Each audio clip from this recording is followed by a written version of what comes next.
श्री सीताराम। शिखावस्थी के चैनल में आप सभी का स्वागत है। मैं हूं शिखावस्थी।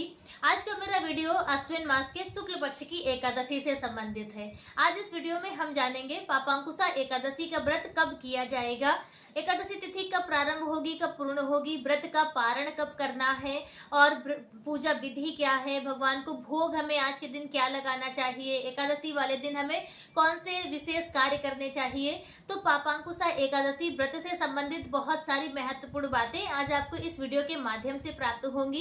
वीडियो को पूरा देखिएगा। अच्छा लगे तो लाइक कमेंट शेयर कीजिए। चैनल पर यदि पहली बार आए हैं तो चैनल को सब्सक्राइब कीजिए। देखिए, प्रत्येक वर्ष अश्विन मास के शुक्ल पक्ष की एकादशी को पापांकुशा एकादशी के नाम से जाना जाता है और इस पापांकुशा एकादशी को भगवान राम ने रावण का युद्ध करने के पश्चात किया था। मान्यता है कि इस एकादशी का व्रत करने से ब्रह्म हत्या जैसे पापों से मुक्ति मिलती है, क्योंकि देखिए रावण चाहे भले ही वो राक्षस था लेकिन था तो ब्राह्मण वर्ण का। तो इसलिए कहते हैं कि विजयदशमी पर जब भगवान राम ने रावण का वध किया तो फिर उसके बाद एकादशी तिथि आई और भगवान राम, माता जानकी और लक्ष्मण जी के साथ में समस्त सेना ने इस पापांकुशा एकादशी का व्रत किया, जिससे उन्हें ब्रह्म हत्या जैसे पापों से मुक्ति मिली। तो इसलिए पापांकुशा एकादशी का व्रत करने से जो भी हमारे पाप हैं वह सभी नष्ट होते हैं और इसके साथ ही आगे अन्य जैसे अपराध करने से वह रोकती भी है पापांकुशा एकादशी। क्योंकि जब हम देवी देवताओं की पूजा अर्चना करते हैं तो उनका जो पुण्य प्रताप होता है उससे हमें गलत कार्य करने के लिए वह जो पुण्य होते हैं वह रोकते भी हैं।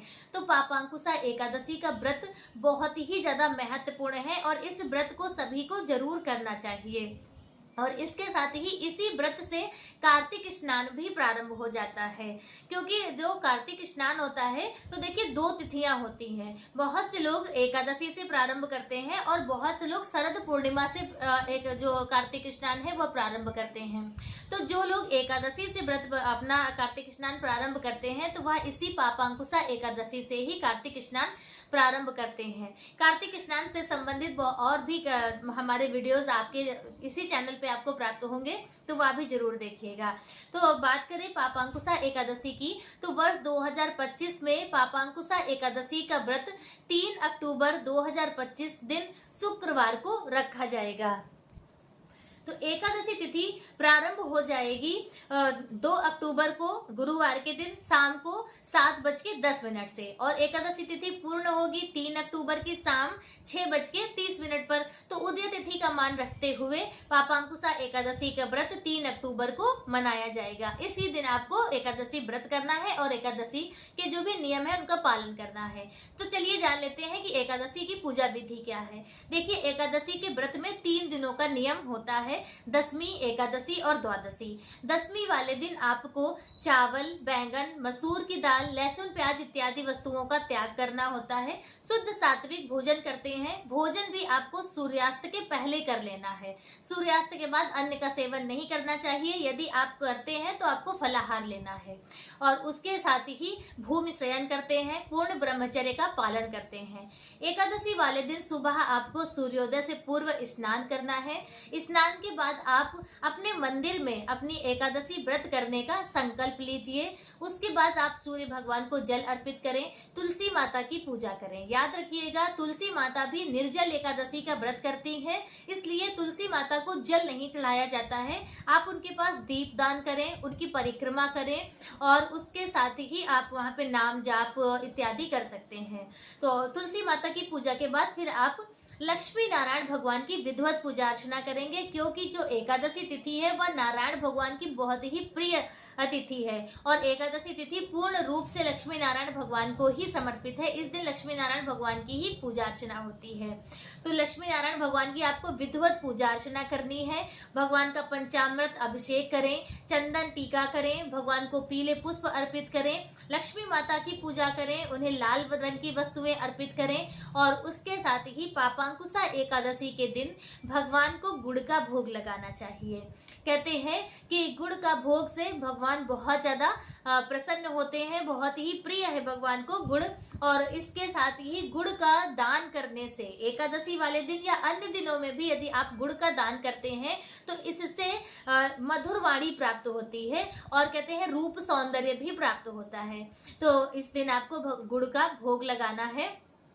और एकादशी वाले दिन विष्णु सहस्त्र नाम का पाठ करना बहुत ही ज्यादा पुण्यमयी माना जाता है।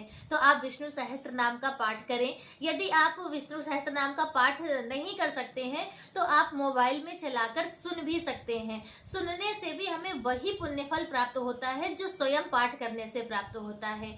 या फिर आप विष्णु चालीसा का पाठ कर लीजिए, 5 या 11 जैसा आपके पास समय हो, 5 बार आप विष्णु चालीसा का पाठ कर सकते हैं।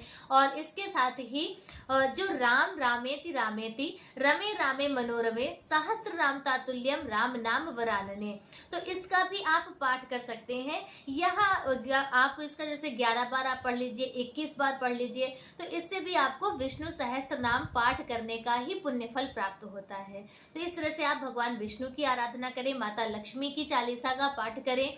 और इसके इसी तरह आपका जो एकादशी व्रत है, पूजा है, वह संपन्न हो जाएगी। शाम के समय में भी आपको पंचोपचार विधि से भगवान लक्ष्मी नारायण की पूजा अर्चना करनी है। और हो सके तो एकादशी वाले दिन अखंड दीप वो करते हैं, दीप जलाते हैं और यदि जागरण करते हैं, क्योंकि एकादशी वाले दिन रात्रि की पूजा का विशेष महत्व होता है और उसके साथ ही जागरण का बहुत ज्यादा महत्व है। तो आप इसी तरह से अखंड ज्योत भी जला सकते हैं। इस तरह से आपकी एकादशी का जो व्रत है, पूजा है, वह पूर्ण होती है। लेकिन आपको द्वादशी वाले दिन जब आप अपने व्रत का पारण करेंगे तब आपको आपके व्रत का पूर्ण फल प्राप्त होगा। पारण सही समय पर और सही विधि से करना बहुत ज्यादा अनिवार्य है। यदि आप पारण सही विधि से करते हैं तो जो भी अपराध, जो भी त्रुटियां आपकी एकादशी व्रत में हो गई हैं तो वह सभी पूर्ण हो जाती हैं। तो द्वादशी वाले दिन सुबह आप स्नान कीजिए, भगवान लक्ष्मी नारायण की विधिवत पूजा अर्चना कीजिए, एक ब्राह्मण दंपत्ति को भोजन कराइए या फिर भोजन के निमित्त अन्न दक्षिणा इत्यादि दान कर दीजिए। और उसके बाद फिर आप अपने एकादशी व्रत का पारण कीजिए। पारण जब आप करेंगे तो अपने हाथ में आप चावल के दाने लीजिए, तुलसी दल लीजिए दाहिने हाथ में और थोड़ा सा जल लेकर आपको निगल लेना है। याद रखिएगा, तुलसी पत्र कभी भी दांत से चबाकर नहीं खाया जाता है, तो इसलिए आप उसे जल से निगल लें। तो इस तरह से आपका जो व्रत है का पारण है वह हो जाएगा। व्रत पारण का समय क्या है वह भी जान लीजिए। व्रत पारण आपको 4 अक्टूबर दिन शनिवार को सुबह 6:15 से 8:34 तक व्रत का पारण करना है। तो इस प्रकार से आपका जो पापांकुशा एकादशी है वह संपन्न होती है। और इसके साथ ही देखिए, पापांकुशा एकादशी के दिन आप पीपल वृक्ष की पूजा अर्चना कीजिए, तुलसी वृक्ष की पूजा अर्चना कीजिए। बस आपको जल नहीं अर्पित करना है, पीपल वृक्ष का आप सिंचन कीजिए, परिक्रमा कीजिए, क्योंकि जो एकादशी वाले दिन पीपल वृक्ष की पूजा अर्चना करना बहुत ही शुभ माना जाता है। और इसके साथ ही कहते हैं कि पीपल वृक्ष में साक्षात नारायण भगवान का वास होता है। तो आप इस तरह से अपनी पापांकुशा एकादशी व्रत संपन्न कीजिए। पापांकुशा एकादशी व्रत से संबंधित आज का वीडियो मेरा बस इतना ही। वीडियो कैसा लगा कमेंट करके जरूर बताएं। मिलते हैं दूसरे वीडियो में किसी दूसरी जानकारी के साथ। तब तक के लिए श्री सीताराम।